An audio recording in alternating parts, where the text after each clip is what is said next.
Activists from Greenpeace climbed the entrance gate of KBC Bank in Brussels during the early hours of Thursday and rolled out a banner to ask visitors to choose either a coal or a renewables entrance. Greenpeace argues that while the two other big banks in Belgium stopped coal investments, KBC ran behind in the divestment drive. The organization pointed to both the climate and financial risks of coal investments. A number of Czechs also descended on Brussels to talk in KBC's annual shareholder meeting about the destruction of their village by a massive open-pit coal mine, paid for with KBC money. Clean Air, the European Beyond Coal coalition of NGOs, may state with confidence that Europe will be coal-free by 2030. In the Czech Republic, coal is still king. The heating of 40% of the Czechs comes from coal-fired power plants. In order to supply them with coal, mining in the north of the Czech Republic already annihilated 82 villages, says Vladimír Bert, the mayor of Horní Žeretín. KBC finances this through its banking arm in the Czech Republic, CSOB. CSOB invested hundreds of millions to the open coal mines. Jan Rovensky is a member of the Environmental Council in neighboring Litvínov. His main worry now is that when their plans succeed, we will be surrounded and shut off from the outside world by mines on one side and the mountainous border behind us. Vladimir gives the historical context of their struggle. The Soviets continued the rapid expansion of the mines during the Nazi occupation. From the 60s onwards, entire villages were swallowed whole. The resistance against the open mine and against the Soviet regime melted together. It is in our region that the 1989 resistance wave that brought about the end of the Soviet era began, with a call for clean air. Immediately and positively today, it is private investors and the banks that finance the mines that Vladimir and Jan are up against.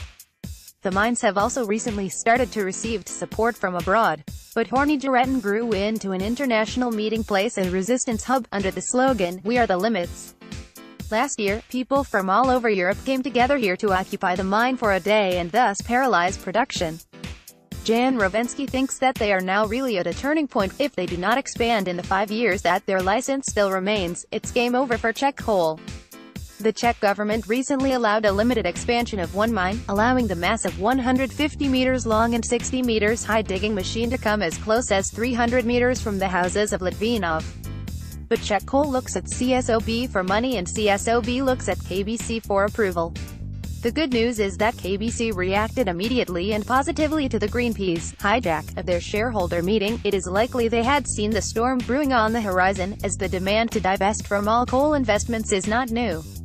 Beginning of the end, KBC suddenly indicated that it had already decided not to allow new financing of coal-fired power plants in coal mines from June 2018, but was planning to announce that later.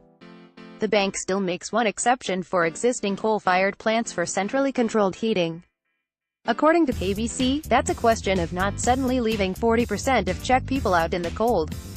By denouncing all new investments in coal mining and coal power in the Czech Republic, the bank comes a major step closer to a statement that Thomas Layson, the chairman of the executive board of KBC, already did in 2015. Coal has to go. The delegation from the Czech Republic who fielded questions during the shareholder meeting will return home with a huge sigh of relief. KBC is by far the main player for financing the energy sector in the Czech Republic, and today's decision is likely to mark the beginning of the end of decades of struggle to stop the machines that ate a whole region. This author Nick Minen is Policy Officer for Environmental and Economic Justice at the European Environmental Bureau. He authored several books on the environment and he comments on global environmental and economic issues on Facebook and Twitter. For more details, visit the Atlas of Environmental Justice.